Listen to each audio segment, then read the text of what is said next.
सोचिए जरा, जिन देशों ने सरहद पर गोलियां चलाई, गलवान जैसी जंग देखी, आज वही दोनों देश कंधे से कंधा मिलाकर यूएस के अगेंस्ट साथ देने की बात कर रहे हैं।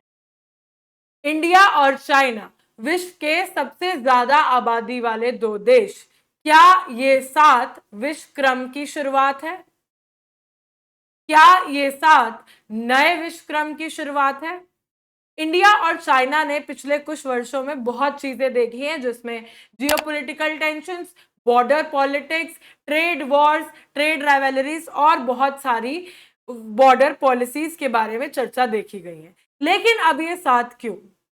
दोस्तों, स्वागत है आप सभी का आज के इस सेगमेंट क्रैक नाउ पर जनता मांगे जवाब में, क्योंकि लोकतंत्र में जनता जवाब मांग सकती है। और आज हम बात करेंगे यूएस, इंडिया और चाइना के इस जियोपॉलिटिकल चेस गेम की। दोस्तों, सबसे पहले यह समझना जरूरी है कि इसके पीछे रीजन क्या है। इसके पीछे रीजन है यूएस का नया ट्रेड टैरिफ वॉर। क्या ये एक विश्व अलाइनमेंट बन जाएगा? क्या असर होगा इसका हम जैसे देश पर, और क्या असर होगा इसका वर्ल्ड जियोपॉलिटिक्स पर?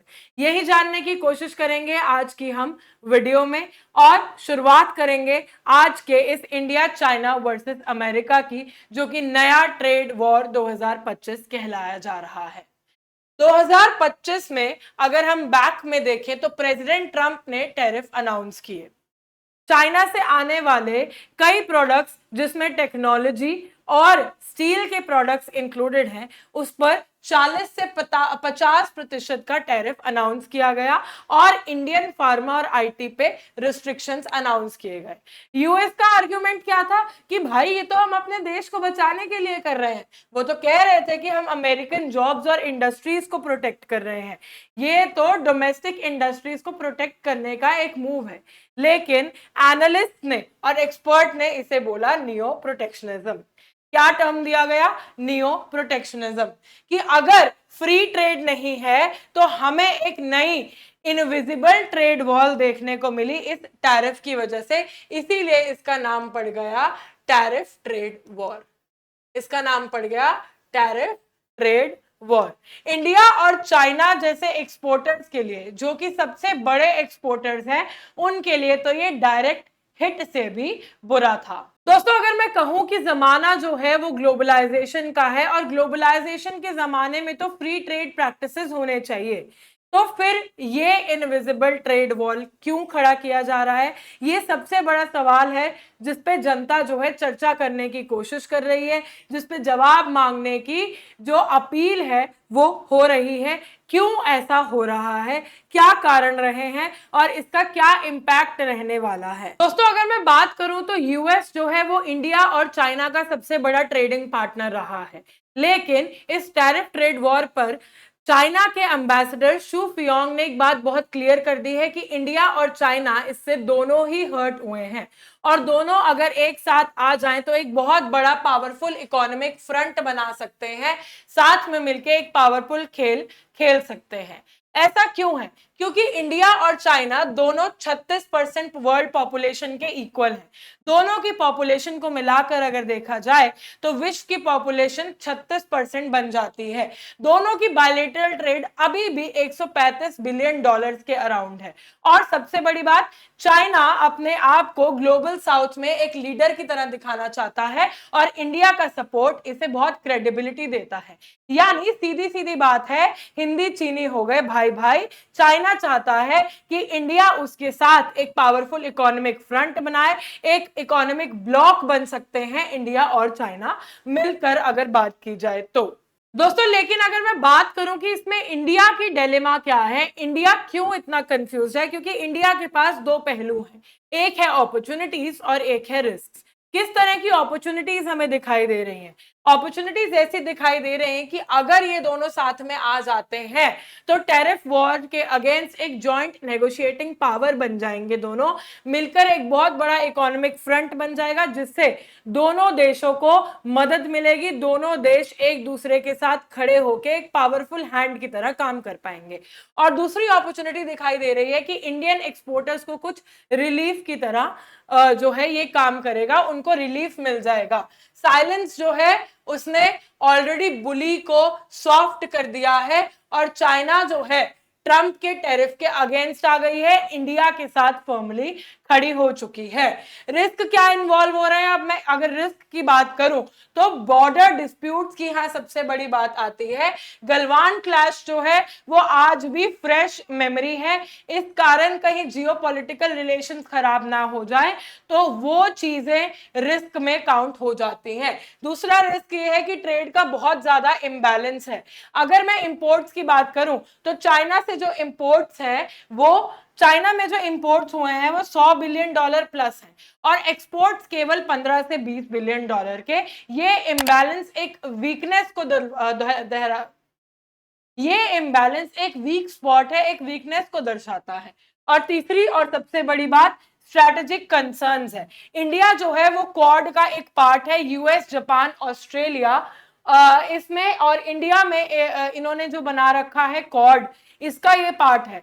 चाइना की तरफ झुकता है अगर तो यूएस के साथ डिफेंस और इंडो पैसिफिक टाइज जो है वो वीक हो सकते हैं। ये बात समझना बहुत जरूरी है। तो अगर मैं इन शॉर्ट कहूं तो ये इंडिया के लिए एक रिस्क और अपॉर्चुनिटी की कॉम्बो सिचुएशन है और इसे टैकल करना, इसे सुलझाना बहुत मुश्किल हो रखा है इस समय इंडिया के लिए।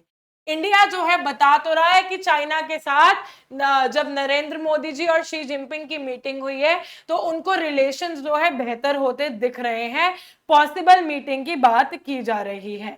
यानी अगर मैं अपकमिंग एससीओ या ब्रिक्स समिट की बात करूं तो हो सकता है उसमें डिस्कशन का फोकस रहे economic cooperation, global south voice और यूएस टैरिफ के रिस्पॉन्स।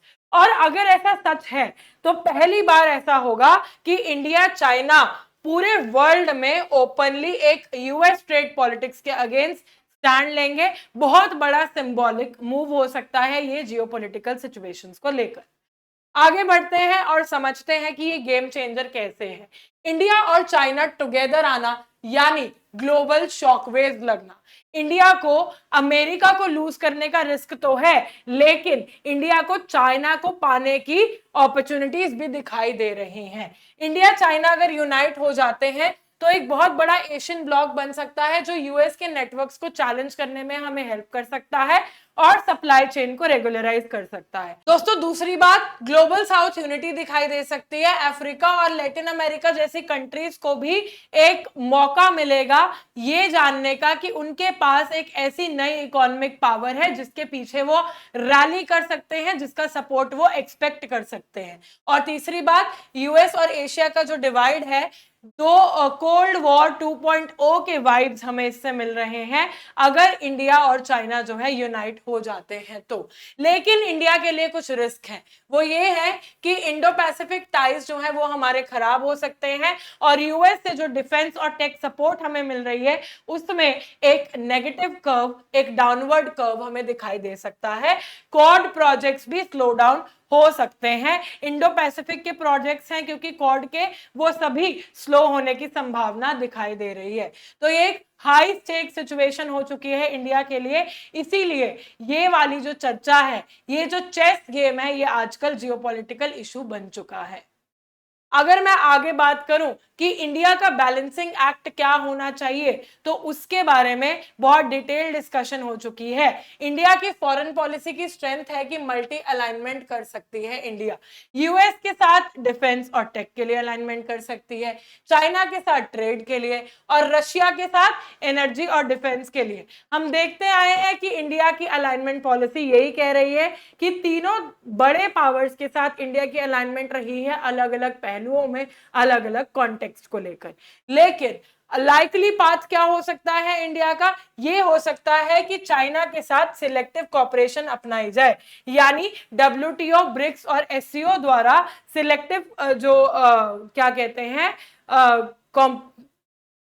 सिलेक्टिव जो कॉपरेशन है उसको अपनाने की बात की जाए। लाइक डायरेक्ट इन्वॉल्वमेंट नहीं होना चाहिए, स्ट्रैटेजिक अलाइनमेंट होनी चाहिए यूएस के साथ, यानी इंडो पैसिफिक को बचाने के लिए और साइंस एंड टेक को अपने प्रोटेक्ट करने के लिए यूएस के साथ भी बीच के रास्ते में मिला जा सकता है। यानी चाइना और यूएस दोनों का अपना अपना फायदा उठा के बीच के रास्ते में मिलना, ताकि दोनों से जो सपोर्ट चाहिए वो मिल पाए। ये है इंडिया की फॉरेन पॉलिसी की स्ट्रेंथ, मल्टी अलाइनमेंट, जिसको यूज करके इंडिया एक बैलेंसिंग एक्ट जो है वो बना सकती है और उसको यूज करके अपने कंफ्यूजन को, अपने डिलेमा को दूर भगा सकती है। इंडिया चूज नहीं करेगा साइड, इंडिया सिचुएशन चूज करेगा। साइड नहीं चूज करेगा, इंडिया सिचुएशन चूज करेगा। एक जॉइंट स्टेटमेंट दे दे कि यूएस टेरिफ्स के अगेन है, लेकिन डिफेंस और स्ट्रैटेजिक इश्यूज पर वो स्टिल यूएस के साथ है और क्वाड के साथ है, लेकिन चाइना का इन्वॉल्वमेंट जो है जरूरी है जब यूएस टेरिफ से लड़ने की बात आती है। तो चाइना और यूएस दोनों को खुश करके एक बीच का रास्ता हमें भी निकालना पड़ेगा। अगर मैं आगे के फ्यूचर की बात करूं तो यूएस टैरिफ्स ने एक ट्रेड वॉर का नया रास्ता जो है वो शुरू कर दिया। एक स्पार्क आ गई है, टेंशन्स बढ़ा दी हैं। चाइना ने इंडिया को इनवाइट किया है जॉइंट स्टैंड के लिए। एक ओपन इनवाइट मिला है इंडिया को पहली बार चाइना से कि एक जॉइंट इकोनॉमिक स्टैंड लिया जाए। इंडिया जो है डबल पहलू में फंसा हुआ है, अपॉर्चुनिटीज तो दिखाई दे रही हैं, लेकिन साथ ही साथ रिस्क भी बहुत बड़े बड़े दिखाई दे रहे हैं। एक चैलेंज है ये, और अगर चाइना यूनाइट हो जाता है तो इकोनॉमिक ऑर्डर, ग्लोबल यानी वर्ल्ड इकोनॉमिक ऑर्डर में एक बहुत बड़ा चेंज होने की संभावना हमें दिखाई दे रही है। फॉरेन पॉलिसी एक चेस की तरह है, अगर एक गलत मूव हुआ तो बेटा हार जाओगे तुम, याद यही रखना है। हर मूव जो है चेस में कैलकुलेट करके चलनी पड़ती है, क्योंकि एक गलत कदम से दोस्ती और दुश्मनी की जो लाइन है वो मिट सकती है। दोस्त कभी भी दुश्मन बन सकता है और दुश्मनी कभी भी दोस्ती में बदल सकती है, याद रखना। दोनों पहलू हैं, है ना। आज का दोस्त कल का दुश्मन भी हो सकता है और कल का दुश्मन आज का दोस्त भी हो सकता है। ये बात हमें इस ट्रेड वॉर ने सिखाई है, ये बात हमें सीखने को मिली है। दोस्तों, विदेश नीति रिश्तों पर नहीं, हितों पर काम करती है। अगर भारत और चीन सच में हाथ मिला लेते हैं अमेरिका के अगेंस्ट, तो ये सिर्फ एक जॉइंट सिटिंग नहीं, इतिहास का एक बहुत बड़ा मोड़ होगा, क्योंकि कभी कभी हाथ मिलाकर भी इतिहास लिखा जा सकता है। जय हिंद।